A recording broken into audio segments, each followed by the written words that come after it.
That's what makes Aura so special. But EVOS Legends, with their draft here, they finally pick up a marksman in that gold lane. But it's time for Godiva's special hero, the man himself on screen right now. We haven't seen much from his Kadita because it has mostly been banned, and they've actually opted to go for other roamers so far in Season 9. But with this Kadita, what do you got? What are you guys expecting from this game? The thing is, when I looked at the draft coming in from Aura Fire, what I wanted to mention is that they didn't have any hero that could go and handle the Feather Airstrike that could potentially come from the Farsa. And now with the addition of the Kadita, that is just going to be able to do just that, being able to disrupt that and even one-shotting her when it comes down to it. Oh, I think it's just going to be very tough. Aura, I think for the most part, will have the advantage if the fight gets into a combo situation, right? But EVOS, I think, has some advantage when it comes to pick-off potential. They do have the more dynamic Kufra pick, and they have the long-range burst damage, because Feather Airstrike does more damage than the Rogue Manipulation, but we have to check out the game. Well, we're gonna dive straight in as the crowd goes crazy.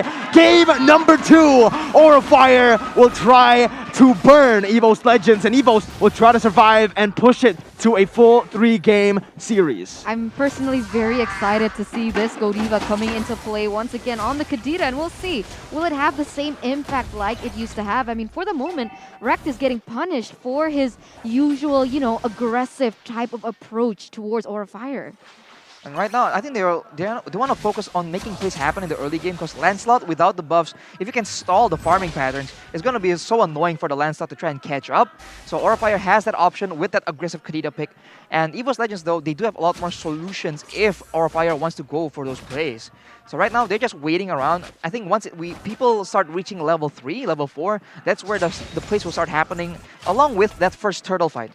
Another interesting thing is the fact that Hai has opted to go for the killing spree on this lane. He usually goes for the Demon Slayer in this season, but yeah, this time around, going for the killing spree, Godiva goes in for the audit. He will be able to deal damage onto Rekt right now, but the bouncing ball will be there. Hai pops to the top of the blaze, and that's going to be first blood. But no, he actually calculates it perfectly with the retribution. He's going to get traded back, though. Fursic jumps in with a puncture, instantly outplayed. Fursic has nowhere to go. It's going to be the basic attacks from Face going to finish him off. It's going to be the Torn Apart memory. No, the Thorn Rose used, but he has nowhere to go. Wait a minute. Kabuki flickers forward, gets the pick off once again. Godiva slayed as well. It's a 3-for-2. No, a 2-for-2 in the end.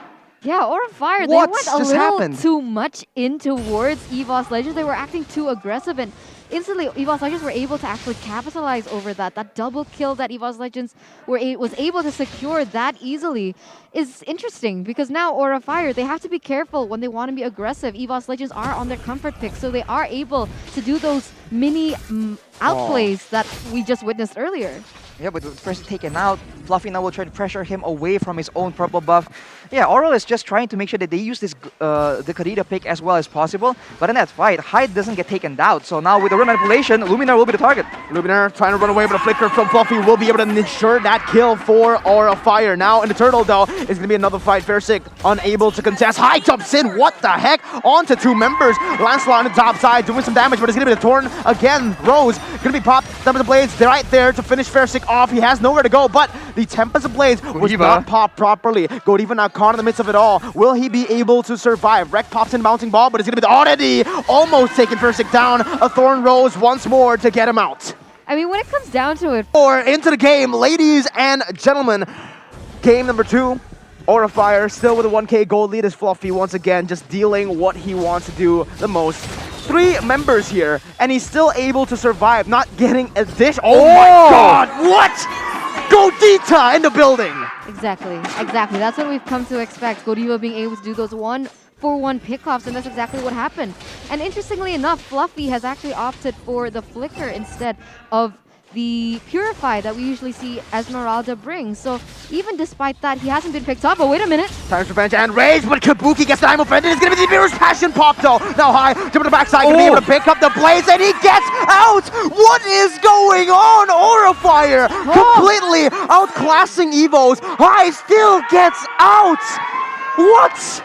I thought he was going to get picked off with that ultimate being popped up by Luminaire, but he actually doesn't, and Godiva just goes in once again. Luckily, Luminaire brought the Purify. No. It's not Godiva anymore. When he's on the Kadita, it's Godita. Godita. Okay. Oh wow, he's essentially just pressuring Luminar 1v1, ensuring that this Farsa, despite having the wings by wings, does not have the opportunity or time to actually rotate and be a force to help with his teammates. So right now, Aura Fire is outmaneuvering them and also out-pressuring them at every stage of the game. EVOS right now needs something big to happen, otherwise they're falling into the same pattern of game number 1. They're playing exactly into Aura Fire's game plan. At this point, what is EVO supposed to do? They've lost in the early stages of the game. Rek goes in for the times range, but is not going to be able to connect onto anyone. High now, going on to anti-mage with the damage from that Finch boys. And that's the real-world manipulation to lock him down. For the next round, going to be Poppers giving Kabuki with I'm offended as well. Aura, what's happening? Controlled chaos as that's going to be Fairstick popped in again. Not enough damage though from Godiva to take him down, but he's still forcing it. Rex on the backside as well. Fluffy goes in for the falling Sarmoon to bait a little bit more time so that Kabuki can get the turret a kill. 2 kills to be exact. A turret in the mid lane and a turtle. How are they controlling the game like this? That's huge. So aggressive from the side of Aura Fire, but even while that was happening, Clover was actually able to get a turret out of it, but now he has to be careful because Kabuki is there as well. Dangerous play for Clover there. If he gets hooked with the ammo fan, it might just be game over for him, but that will be a turret picked up. So something finally taken back by EVOS, but right now they are still losing tempo, and more importantly, they lost control because that mid turret is no longer in the picture. This is where Aura Fire will start invading a lot more, and you already see Godiva and Kabuki waiting for their opportunities. Godiva is especially trying to find solo kills yet again. We take a look at the items right now, and Godiva with the Clock of Destiny only is already able to one-shot Luminar and most likely Clover or Fresic as well. So they just put a lot of pressure onto these core members from EVOS Legends. Real world inflation once more. Rek goes in for Tyrant's Revenge onto Facehugger. Not really anything else though. No follow-up from the side of EVOS Legends as they're just going to be able to pick up a free objective once more in that bottom side. Godiva zoning Fairstick away from his own orange buff. Fluffy now jumping onto 3 members. Rek goes in for the Tyrant's Revenge but is unable to connect onto anyone. Aura Fire. Oh! Godiva gets picked off. That's going to be Fairstick picking up a solo kill onto this Kadita. That was personal, guys. Yeah. That was so personal. You could feel it. The outplay, the passion coming in from Fairstick. He's just so sick of what Godita is actually bringing to him. Being able to try and prevent him from farming, from getting his own buff. It must be frustrating as Aura Fire now, with everything that they have done so far, has actually been able to pick up a 4,000 gold lead. Uh-oh, High gonna be caught out. Instantly just popped away. Amazing macro pick from the side of EVOS Legends now. Kabuki and Facehugger, they need to be very careful. Fairstick knows where Facehugger is. Phantom Execution is still there, but he is going to be able to get out of that one. Fairstick jumps in onto the purple buff. Rek opening up the map right now. That's going to be Thor Rose popped in. Real world inflation going to be used. And there you go! Kabuki once again with the I'm offended onto 2. Godiva gets picked up, but it's just a roamer. Fluffy jumping to the backside, flickering forward. Luminar's nowhere to go. He's going to get picked off. And there you have it. Aura Fire. They keep on diving. They keep on winning. A 3K gold lead as Fluffy is going to be able to dash away from Fairstick right now. The puncture is going to be used. The Phantom Execution as well. But Fluffy still survives. He's going to be able to get out. Oh my god! Fluffy! What was that? What? I'm like speechless right now. Fluffy. I thought he was going to get picked off, but unfortunately he didn't. That is insane mechanics coming in from Fluffy right now, being so reliable, buying so much time as well for High to come back because he was picked off earlier on, and now High once again. Oof, he just goes in for the third dive, and just like that, Aura Fire turned the tables yet again, taking the tempo away from EVOS Legends. And it really is on the back of those crazy solo plays. Nothing really huge is happening in a macro situation. Whenever they lost the tempo, it's because High got caught out, it's because Godiva gets caught out like this yet again. But when they get momentum, when they get the advantage, it's also on the back of crazy plays from Kabuki and Facehugger as well as Fluffy. Wow. Yeah. I mean, at this stage, I feel like EVOS Legends, they just need to buy some time. Because when it comes down to it, in the end game, I don't see how any member from the side of Aura Fire will be able to take down the Uranus, who can also buy a lot of time for the Beatrix to do a lot of damage. But wait a minute, something goes on. Anti-Mage, this is not a fight you win. This is not the real way you should play the game. Fluffy jumps in for the falling Sarmoon to Fairstick, going for the way of the dragon, but again, he survives. He can't die. 2-0-4 without the flicker, with the falling Sarmoon aggressively. He still gets out with all that lockdown, all that damage. I think the big portion here, the big part of why Aura is finding so much success is the fact that for the most part, the kills from EVOS Legends has been onto Godiva. Right? 4 out of the 6 kills on the side of EVOS Legends is Godiva, and that means, right, that Aura Fire for the most part, the rest of the members are not exactly behind.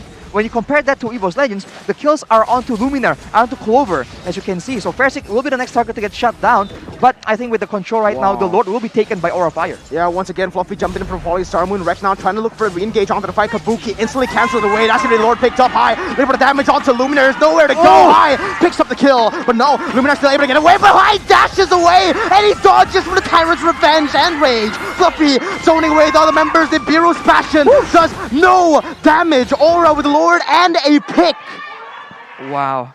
They just win the fight, and then instantly, as you can see, earlier at 5 minutes, they win fights, right? And while doing so, get the turtle, get the turrets. Right now, they win fights. Lord is already taken. They instantly contest the buffs from EVOS Legends as well. They're always having something else to do aside from the fights, you know? Despite looking like they're only trying to go for fights, they have all the objectives in mind as well. Right now, they might take the middle turret along with that, with that play.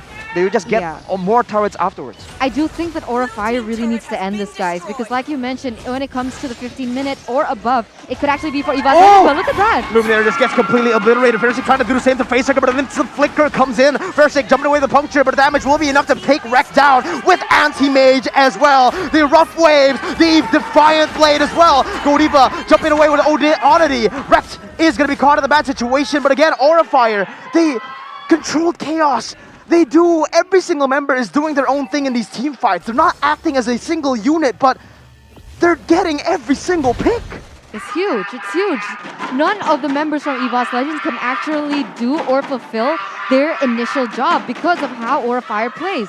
And now Aura Fire is sitting at a 10,000 gold lead, guys. So EVOS Legends now, what can they do? I feel like the only thing they can do right now is buy more time somehow, try to withstand the pressure that Aura Fire keeps putting onto them, and just wait for when Clover is able to dish out the damage, when Anti-Mage can bait all the resources from Aura Fire.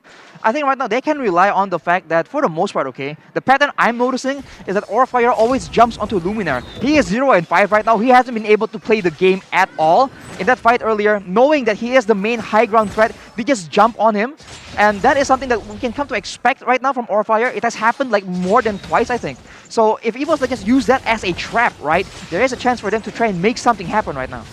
Well, Rek goes in for the Tyrant's Revenge and Rage, but it's only onto Kabuki. He still survives with the Feather Airstrike pop. Taps the blades to the backside with the real world legs to follow it through. High picks up every single blade, and he gets out as well. A 1-for-0. Kabuki survived with 1 HP. Aura, how do you keep on doing this?